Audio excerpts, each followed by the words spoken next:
we've got your Raiders covered. Knock on wood if you're with me. This is Silver and Black Tonight on CBS Sports Radio 1140. And now, here's your host, Scott Gobranson. Happy Tuesday night, Raider Nation. This is the Silver and Black Tonight. Tonight. We get a little Phil Collins tonight. No, I can't sing. There goes Chad. He can't sing either. No. So we both can't sing, but we both can talk Raiders football. That's right. You bet your bottom dollar. I am Scott Gobranson, joined as always by Chaz Osborne. Yeah. My man across the table. And Yes, it's good sir. that he's across the table because he has hands that move all the time. Hey, so we had a bigger studio. That's right. We needed a bigger studio. All right, really quick. Let me ask you about this comeback player. Yes, you most asked me about my improved vote, player, yes. and you vote on that. Correct, for the Pro Football Writers I Association. get Tannehill a little bit. How did he win? Derrick Henry makes that whole thing go. How is Darren Waller? No, because they won after they switched quarterbacks, and Ryan Tannehill had an amazing. Listen, I voted for Waller. Okay. Not because I cover the Raiders, because I think his story is so amazing. Because not only did he overcome the on-the-field stuff, but he overcame his personal demons as well, which is a remarkable human story. Yes. Listen, I'm a sucker for a human story any time of the day, and Darren Waller certainly deserved that. Darren Waller, who was in town, who you will hear from on Silver and Black today on Sunday from 8 to 10 a.m. Right. Our own David Stepanian spent time with him.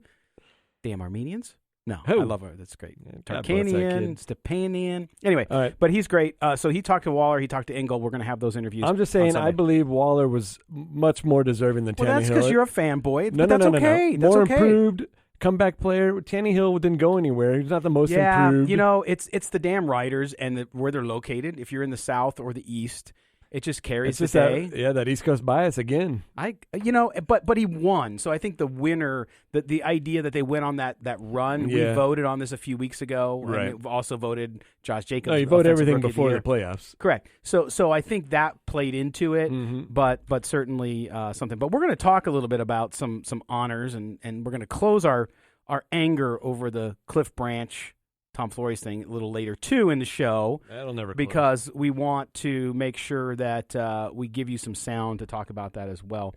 And we're going to be joined here in a second. If I could give our producer, our Superman producer, Mark Bonilla, if I could give him the right number, because Mo's sitting there saying, Moe Moton, of course, joins us. Let's see. Okay. So I'm going to give him the number, Chaz, All right. and we're going to get Mo on here to talk about his mock draft. Did you read his mock draft? I did. Mo, spot on as usual. He does great work. He definitely does his research. I know he watches way more games than I have. Yeah. He's in the trenches. He knows what he's I can't talking believe about. Mark messed up that number. No, actually, I typed the number wrong on the rundown. My apologies, Mo. I know you're listening to, you're streaming. By the way, streamradio.com. We don't have video tonight. Radio.com rewind feature. If you missed part of the show, you can go back. It's like a DVR for audio. If you don't have the radio.com app, I'm going to question your intelligence. You got to download it. It's fantastic. Yep. You can listen to our show there live anywhere in the nation, and you can rewind it there too. But we're going to talk to Mo about his mock draft, which has been blowing up our site today. I dubbed it the hashtag Mo Mock. Wow, I like that. I'm proud of that one. It's a good one. Mo's now got to trademark it because I'm not going to trademark it for him, but he can trademark it. But the Mo Mock. Yeah. You say that fast 5 times. Mo Mock, Mo Mock. You say Mo's name fast 5 times. Same thing. The double M's there get you. So Eminem. We'll call him Eminem. So we go out on the phone line out to the East Coast. Yeah. Where you say there's a bias. There is a bias. And we bring in our good friend, our senior NFL columnist at silverandblacktoday.com. If you haven't been to the website, go see it. You can read Mo's story there. His first mock draft, our first mock draft of 2020, and we bring in Mo. How you doing tonight, Mo? Doing pretty good. I just real quick, in the name of Marshawn Lynch, I just hope everyone is taking care of their mentals, taking care of their chickens. Yeah, take care of y'all's You know, chickens. 'cause that's important. It is That's important. So make sure you take care of that. Yep. Take care. Amen. Amen. Now we're gonna release tomorrow, just like Marshawn. We're gonna release our hashtag MoMock T-shirts tomorrow. Yeah. Appreciate it. Okay, we'll get it to you. All right, Mo. So here's the deal. It's so funny when you put mock drafts out there. Of course, you get the you're crazy, or you get the I agree with you 100%. There doesn't seem to be a lot in the middle. There's some really intelligent fans out there who kind of say, hey, well, I like what you did here, but I think this or I think that, and there's a good conversation.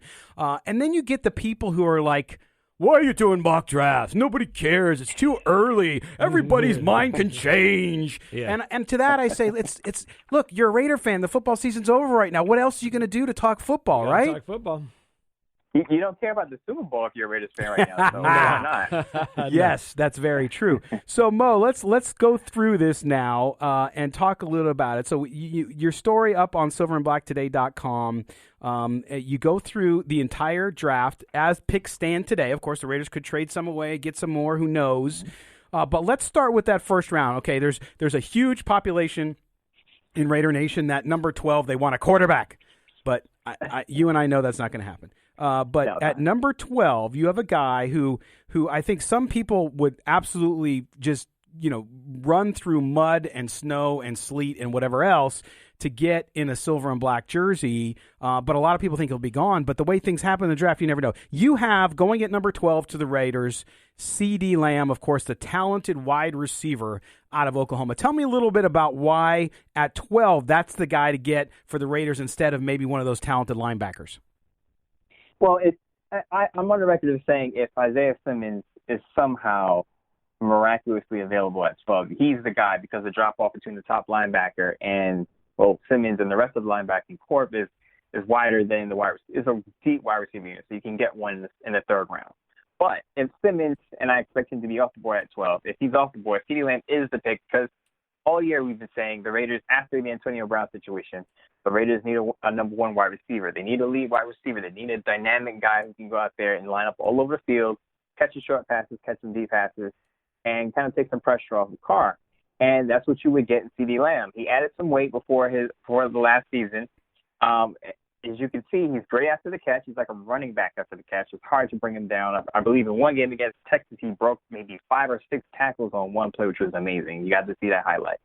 But, again, Gruden would love him because he's a very smart, high IQ wide receiver. Again, you can line him up outside, you can line him up inside, and kind of exploit some mismatches. So he's not the fastest wide receiver, but he has great hands. Hey, Mo, one thing about CeeDee Lamb I noticed, now there's no question his talent level is superior.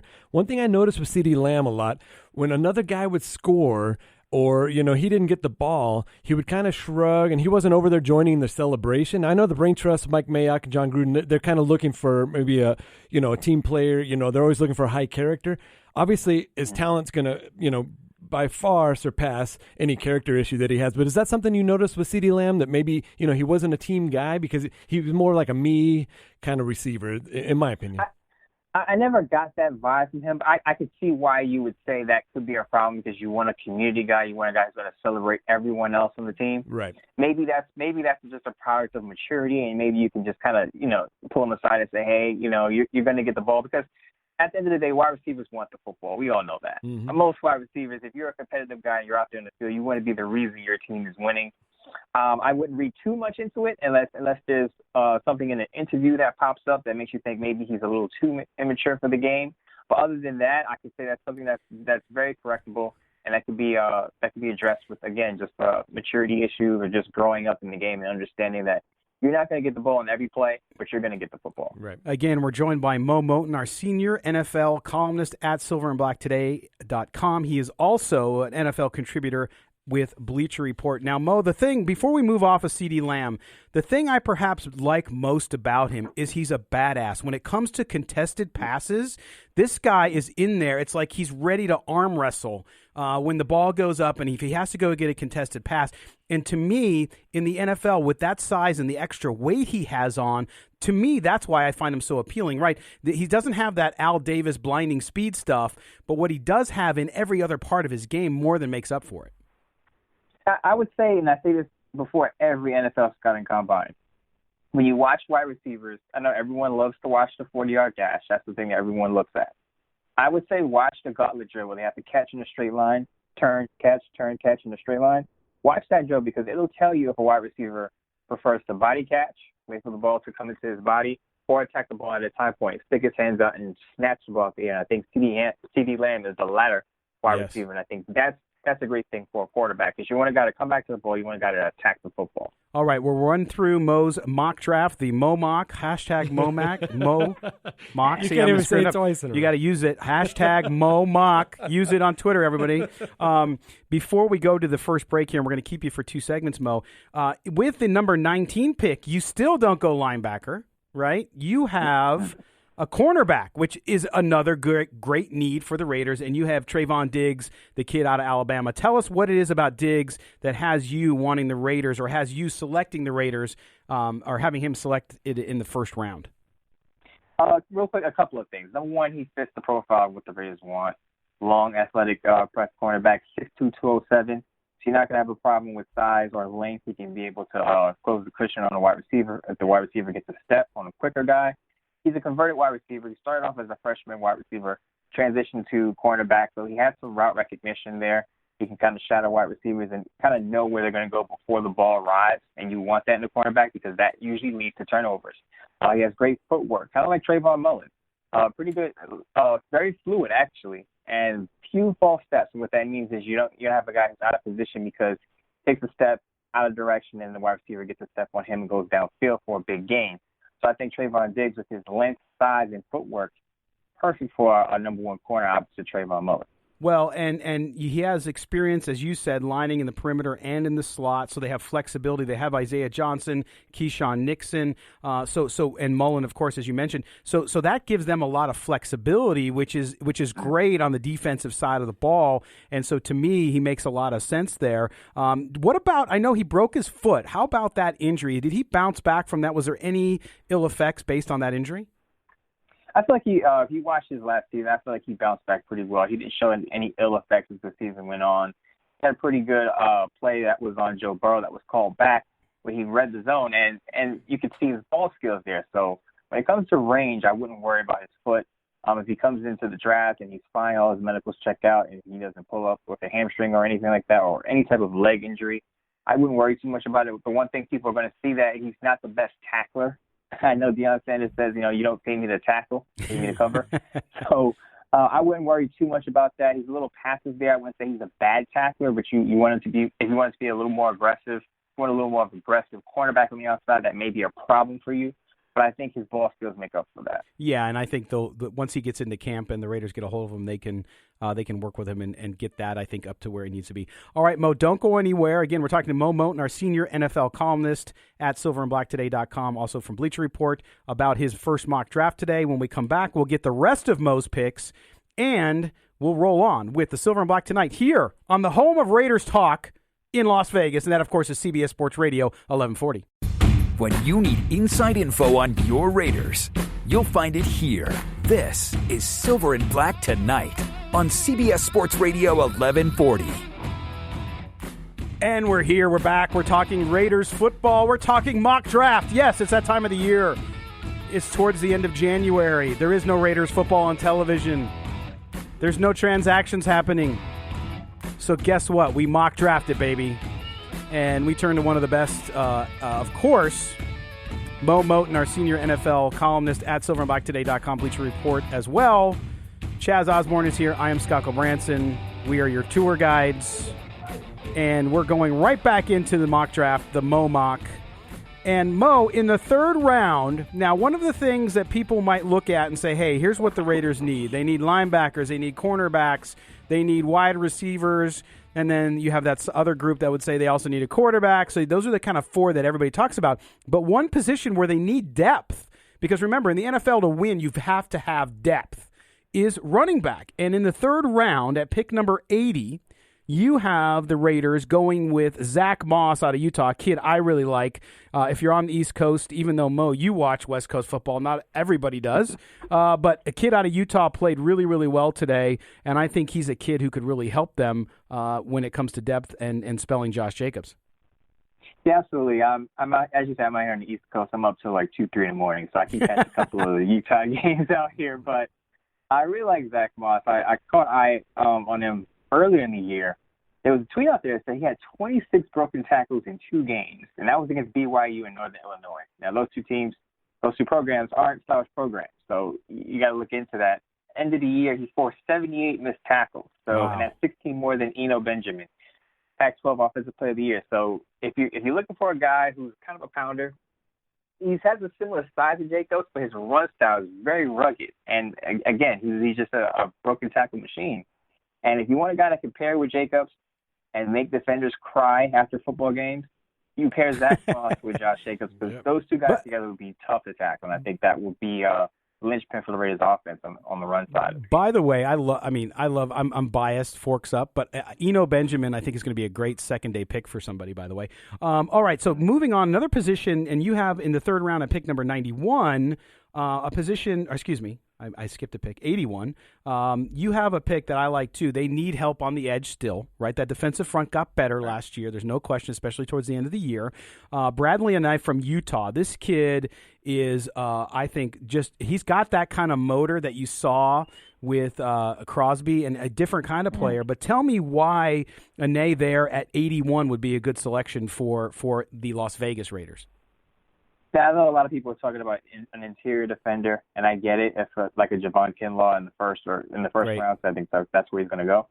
But I think the Raiders need an edge guy. You can never have enough edge rushers on the defensive line. Arden Key, I know he started to flash a little bit before he broke his foot, but he just hasn't shown enough coming out of LSU.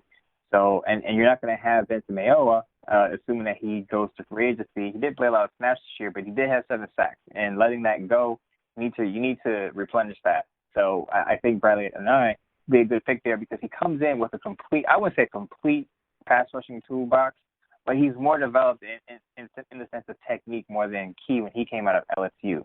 Out of LSU, Key was kind of raw. He was a stand-up pass rusher. Then Preston Buckner had to get to him, kind of teach him technique more than just speed rushing or power rushing.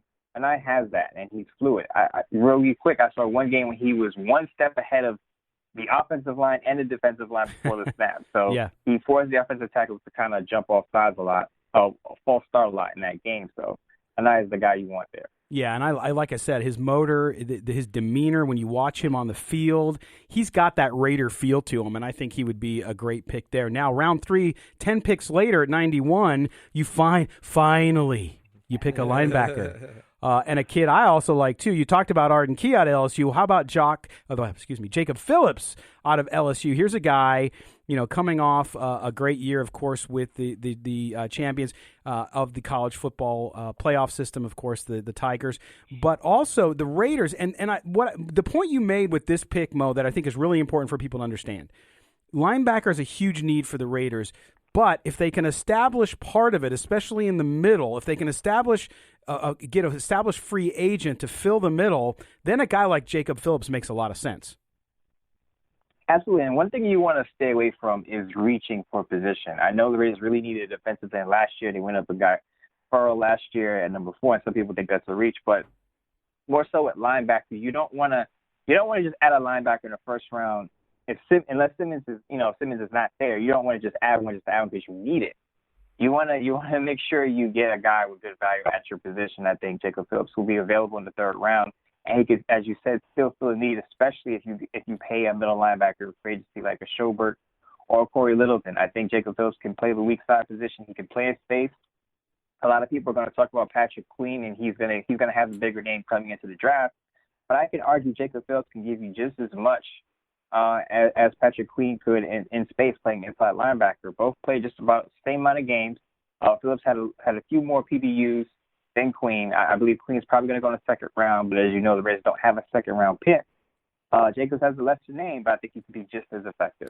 Yeah, and then you roll into round 4 at pick 111, which the Raiders have, and a guy I like, too, who I think has turned some heads and then gets lost a lot as well, and that's Reggie Floyd at Virginia Tech, the safety. Now, talk about him. To me, I like this kid a lot, and why do you think he's fallen down there where he'll be available at round 4? I think part of it is he's not in a big-name program, and Virginia Tech didn't necessarily play in big games, so people are not going to pay attention to a safety at a program that didn't have major success. But I think with Reggie Floyd, what you can have is three things wrapped up in one play. He could be your deep safety, he could be your box safety, He can also be a nickel linebacker. Yeah. He's about 6 feet, 222 pounds, and he has ball skills. Yes. So it's not like he's not like a thumper that just needs to be close to the line of scrimmage. He can do that. He can lay a hit. I know he had a couple of unsportsmanlike conduct penalties this year. He can clean that up, but he can also, stand back and read the quarterback and snatch some footballs out of the air and give you some turnovers, which is Raiders badly need. I believe Eric Harris has the most interceptions on that defense with 3.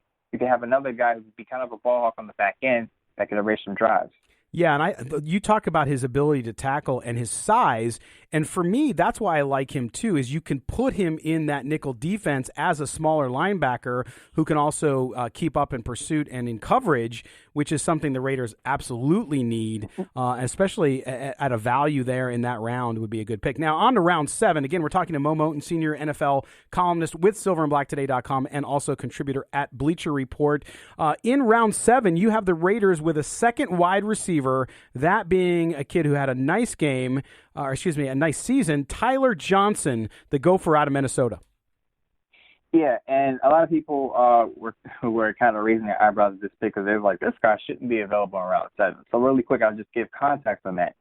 Just keep in mind, he didn't get a Senior Bowl invite, which probably means that NFL teams weren't that interested in him. Mm-hmm. He pulled out of the Shrine Game. That was his own decision to prepare for the scouting combine. Now, remember, when these incoming prospects come in, every time to show yourself is basically a job interview. And he didn't have one opportunity. He pulled himself out of another one. So that could lead to him falling a little bit. The other thing is he's not a 4.4 burner, so he's probably going to run a 4.5 at the combine when he does show up. And as I said early in the show, we like to pay attention to the 40s and not too much to the hands and the wide receiver responsibility of catching the football, which to me is insane. You look at the speed. Yeah. So Tyler Johnson doesn't have that speed, but again, he has, like CeeDee Lamb, he has great hands. He can make the acrobatic catches. He can make the difficult catches, the contested catches, and that's what you want to see out of a wide receiver. And I think that's great if he's available in the later rounds, 5, 6, 5 or 7, even in the 4th round, I take him. This is a guy you want because I don't want to hear any excuses about Derek Carr not having weapons. CeeDee Lamb, Tyler Johnson, 2 guys who don't have top end. Darren Waller, great catcher. Foster Moreau. Yeah, there you go. There you go. And Mo, I agree with you. I think obviously he's not in the same stratus as CeeDee Lamb, but they're very similar types of wide receivers. Back to what I love about Lamb, and that is the ability to fight for the ball and to really take on any battle that comes his way. And I like that in a wide receiver, especially with some size, because what they can do is with a quarterback like Derek Carr, who's not going to be the guy who's going all the way downfield all the time, is he's going to throw some balls. They might be contested, a lot of them. And so if you have a guy who can go get that ball, that's going to help you no matter who the quarterback is. But obviously with Derek Carr there, it helps him significantly. Now, of course, this is your first mock, Moe mock. Let me reverse that. And so things change over time. But when you look at how the draft, and of course we had big news today in Las Vegas around the draft, which we're going to get to in the next segment after the break. But Mo, with the draft and how things are stacking up, we're hearing all this smoke. To me, it's all just BS about the Bengals saying, well, we're not necessarily saying we're not willing to trade. Mm-hmm. There's all that jockeying happening between now and April. There's several months to go before this goes down. But when you look at the Raiders, I heard Mike Mayock on NFL radio this afternoon from the Senior Bowl. They've met with 75 guys already. They were very successful last year at that. When you're the Raiders and you're looking at this and you're starting to stack, what your draft board is, do you see anything on the horizon that could change drastically the way the Raiders draft in that first round especially? I really think that a lot of people are thinking they're going to do something with their 3rd-round picks because they have 3 of them. I really think they could trade down from that 19th spot, especially if they get let's say they get a wide receiver there. I really think that unless they really like Kenneth Murray, the linebacker out of Oklahoma, which I think he's a 2nd-round guy, I really think they probably will trade. I wouldn't say probably would, but they could potentially trade down out of the 1st round and recoup more picks. Maybe another one in the 2nd round, maybe another one in the 3rd round, and have 4 3rd-round picks to make people go crazy. But I think that's a move to watch out for if they're not in love with anyone at 19. Now, if they go somewhere else with number 12, then they're probably going to go wide receiver at 19, and you would look for a move in the 3rd round.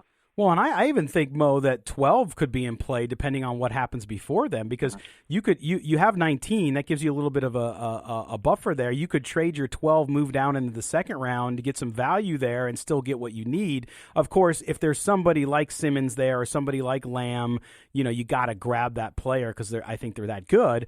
But to me, I think that's what fans, Raiders fans especially, they get so focused on, no, take the best player that's there. But you have to look at your needs, and if you can trade down a little bit and get get that second round pick and maybe even another third round or fourth round pick, because the Raiders have been so successful in the third and fourth round in recent years that to me that's also not a bad strategy. Well, one thing I will say, and you mentioned the Bengals, one thing I will tell Raider fans out there not to expect: the Raiders are not going to trade up for Joe Burrow. Not gonna happen. Really? Well, no, because Tom Brady's coming. I forgot about that. Tom Brady's secret meeting with Mark Davis that wasn't so secret. Yeah. And of course, Tom Brady's coming to Vegas to save the Raiders and bring them back to promise. That's right. We are. Oh, Mo. Well, man, listen, as always, just amazing work. Again, follow Mo on Twitter if you already don't, at MoeMoton, Moe Moton. You can check out his latest piece, the mock draft, up on silverandblacktoday.com. Also, great work he does on fantasy football and the NFL in general, up on bleacherreport.com as well. Also on this show a lot, and he will be continuing to do so. So, Mo, man, have a great night, and we'll talk to you again real soon. Appreciate you guys. Really quick, maybe if we can get all of us on that boat, that shuttle to the stage at the draft, that would be great. Wondering how many guys are going to show up in their captain's uniforms. Yeah, we're going in Speedos, and we're riding jet skis instead, my man.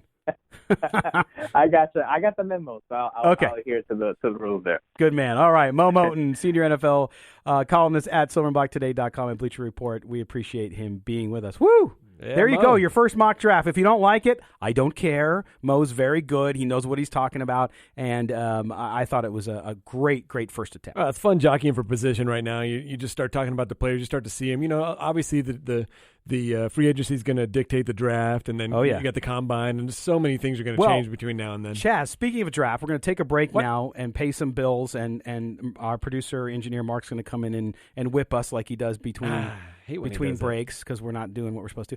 When we come back, we're going to talk a little bit about the huge news today in Las Vegas, the I'm on a boat draft. I'm on a boat. Yes, I'm on a boat draft here. Big news, Las Vegas 2020 NFL Draft. You're listening to Silver and Black tonight on CBS Sports Radio 1140. From Allen to Zog and all the Davises, Jacksons, and Woodsons in between, we've got your Raiders covered. This is Silver and Black Tonight on CBS Sports Radio 1140. All right, Wolfman Jack here. Oh, no. So if you're under 30, you don't know who that is. Anyway, we're back here, Silver and Black tonight. You're looking a little more like the Teen Wolf. Thank you. Thank you very much. Thank you very little. Thank you very little. Remember what that was? Yep. What movie Chase. And what? I thought that was from his weekend update. No. Well, yes, he did that, but he did it in Caddyshack. Thank you very little. Caddyshack. The one-liners in There's Caddyshack. a check for $75,000. Keep it. Keep it. I love it. All right, we're back talking Raiders football. If you missed the news, shame on you. Go to silverandblacktoday.com. You can find out the news. We have a video up there and a story on today's big announcement about the NFL draft in Las Vegas, and it's huge. Huge. Right? We had, can we get a huge from Mark in the booth there? So large. So gigantic. This news is so huge. It's huge. It's huger than huge.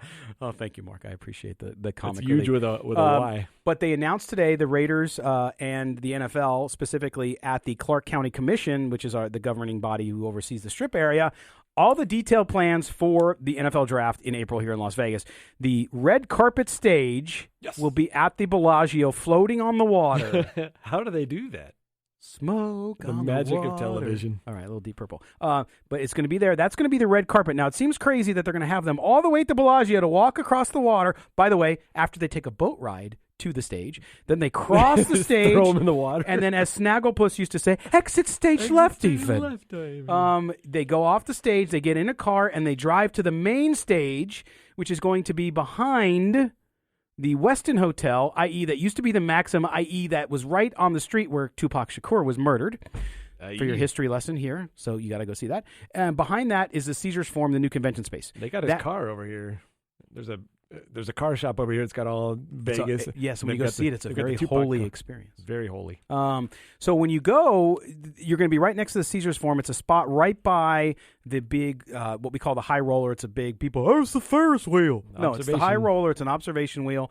It's going to be right there. Huge area with interactive, all that stuff. So go up on silverandblacktoday.com. You'll see the story and the video. You can watch the whole announcement. We put the video up of the whole announcement from today. Amazing stuff. They're going. They had 600,000 people over 3 days in Nashville.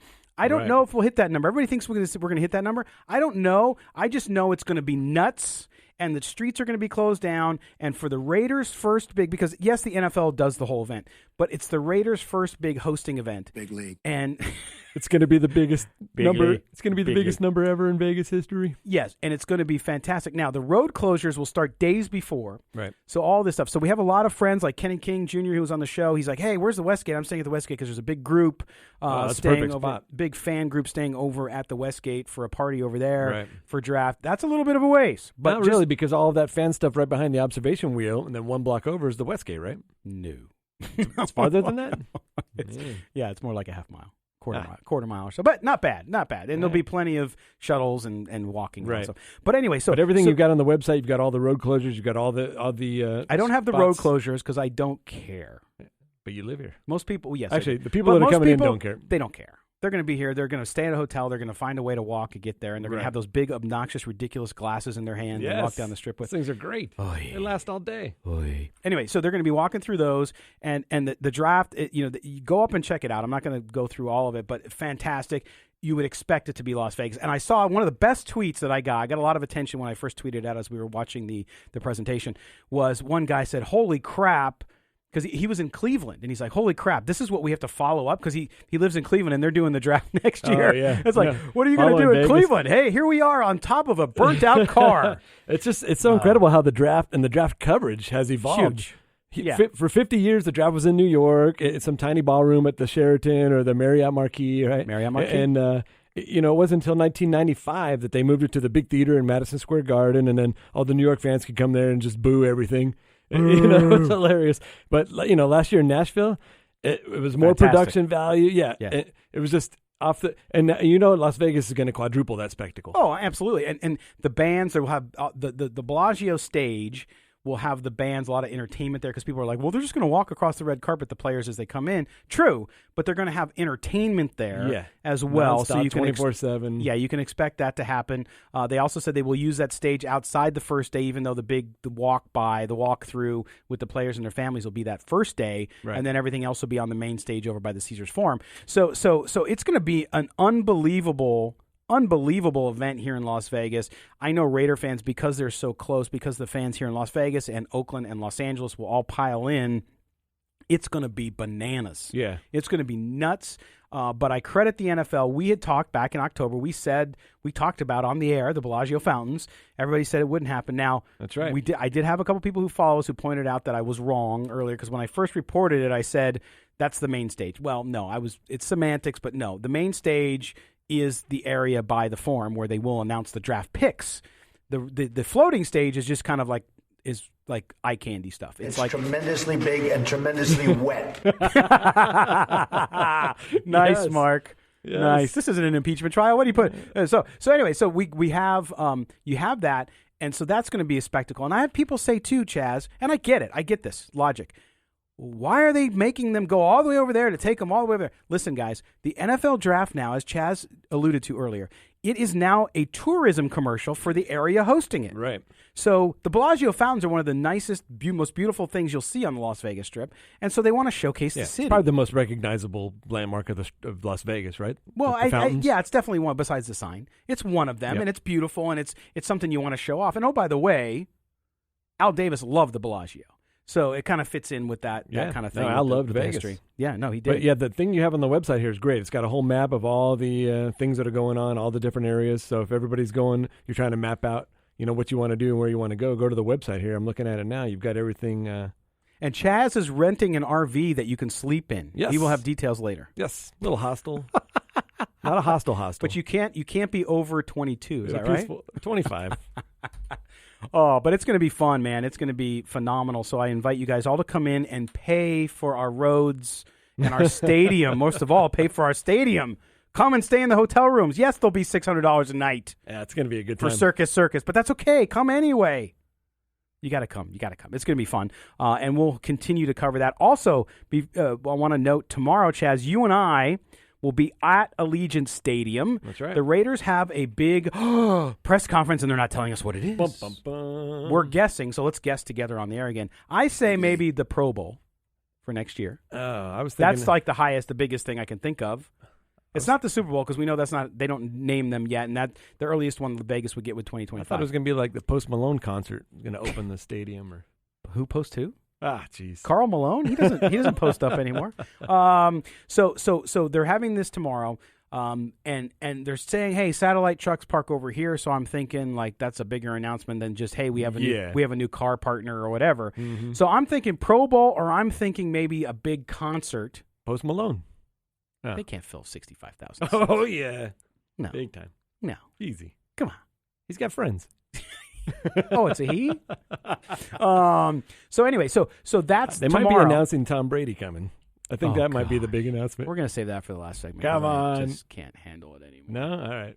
Oh my Save gosh. Okay, so no, but to me, we're gonna be there. To me, though, it's got to be some sort of big event. Yeah, Pro Bowl. Or I guess too, maybe Chaz. Maybe they're going to pre-announce. They're just caught up in the Vegas hype. Yep. And they're going to announce, hey, that first Sunday night game to kick off the season is going to be here at Allegiant Stadium, something like that. Or Super Bowl, maybe. What are they? What No, are we they to? won't. 2025. But I don't think they would announce a Super Bowl like that. They usually do that Super Bowl weekend or at the owners' meeting, I should say. So I don't think they'll do that. Maybe they'll surprise us and they'll do it and say, dun, da, da, Super Bowl. Hey, if they're putting Bill Cowher in the Hall of Fame on Saturday in front of... Don't get me started. Don't get me started. We're going to talk about that, too. Yeah. We're not only talking about that, but we're going to hear from Cliff Branch, the late, great Cliff Branch. And he'll tell you why he's not in the Hall of Fame. Let's do that. At the end of the show here as we go past the break. But, okay, good. But anyway, so lots of news. Then we get another press release, and I have to fly out of town early Thursday morning. But Thursday, there's a press conference with at Mandalay Bay with the Raiders and MGM, which I think is just going to be like, hey, we're opening a new bar, Raiders theme, whatever it's going to be. So I won't be here for that. Maybe you will be. So there is like a crap load, a buttload, it's a big week for it, of Raiders news this week. And if you have any doubt that they are now the Las Vegas Raiders, guess again. Not only did Goodell say earlier that they are the now Las Vegas Raiders, but there's so much news going on, so many things happening, and it's just going to continue to quicken up between now and August. Ramping up. Crazy. And by the way, for 2 years you've been listening about Raiders right here on this show, Silver and Black Today and Silver and Black Tonight on CBS Sports Radio. Las Nowhere Vegas. else. That's right. All right. We're going to step aside when we come back. We're going to talk. We're going to close the book on the Hall of Shame. We're going to talk a little bit as well about the championship games coming up and Tom Brady. That secret meeting with Tom Mr. Brady. Fumble, Tom Brady. Yeah. You're listening to the Silver and Black Tonight on CBS Sports Radio, 1140. CBS Sports Radio. Raider Nation rallies with us. This is Silver and Black Tonight on CBS Sports Radio 1140. All right, we're back. As Chaz tells me a joke during the break. All right, we are the Silver and Black Tonight. Don't forget, you can listen to us on Sundays, too. We roll on all season, all off season, doesn't matter. Doesn't matter if it's a holiday or not. We can talk about the Raiders anytime, anywhere. When the roads are closed here with snow, we still come in. Talk Raiders.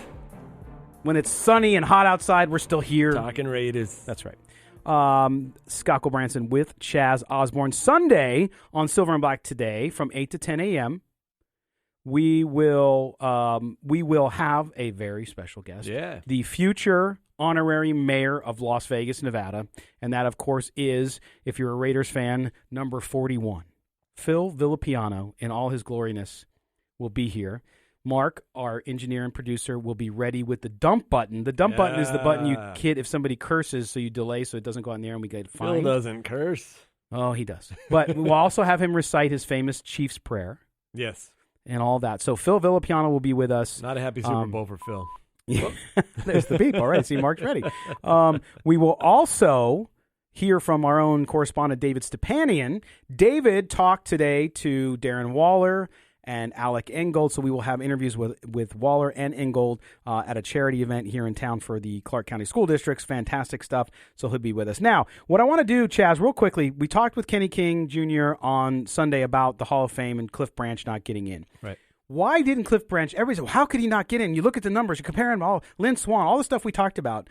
I'm going to play you some audio when Cliff was in the studio here with us back in 2018. God bless him. And I want you to hear why Cliff Branch felt at that time, and it still applies today, why he's not in the Hall of Fame. Well, Mr. Davis, a lot of people didn't care for Mr. Davis because he was an innovator in every aspect of his life. He was always the first. He was a true pioneer in everything that he did in his life. So there was a lot of resentment against Mr. Davis when he wanted to move the team from Oakland to Los Angeles, and you always had to get a vote. He took the team anyway. He didn't need no vote, When we moved back, he had to get the vote. There wasn't no vote. He's doing it. So he was a pioneer, and he was a man with true conviction, and he was going to do it his way, and he always did it his way. So a lot of sports writers resented that, the power that he had.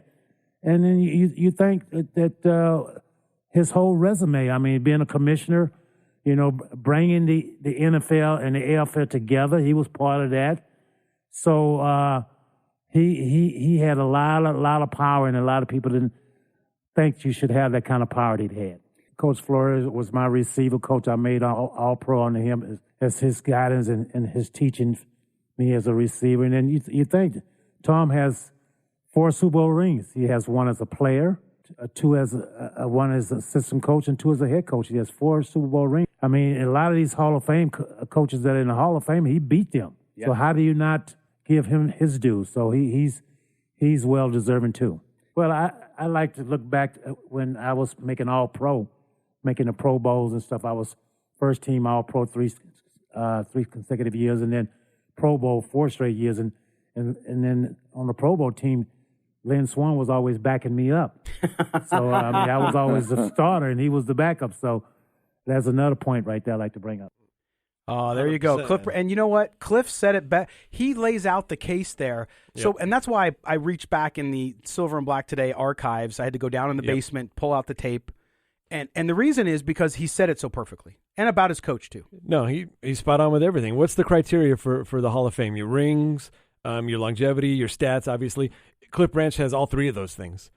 Hands down, Cliff Branch is the definition of a Raider. I mean, don't get me started. Branch, Plunkett, Flores, these guys should have all been inducted 20 years ago. But Cliff Branch, he's a player that the other team had to changed the game the plan position. for. He changed the position. He revolutionized the wide receiver position, and it's just a shame. It is, and again, rest in peace to Cliff Branch, and it was good. It's always good to hear his voice, even though he's gone. That's why we wanted to bring that to you too, because he said it so well. He laid out why, and I love the dig at Swann at the end of that. It was so awesome. It was so good. But we wanted to close the book on that and just kind of bring you that clip.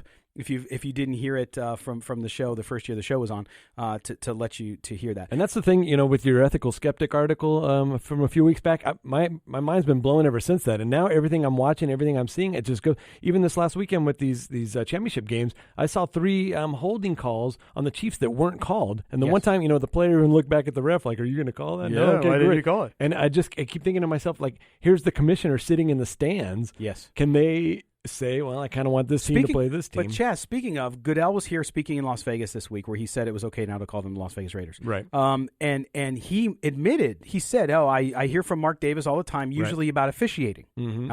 Now I know, we've had sources with the team tell us that the team is actually officially addressing this. I can't go into detail about it, but they're addressing the penalty issue that we heard about from the Ethical Skeptic report and our story up on the website, silverandblacktoday.com. So it's happening. Yeah.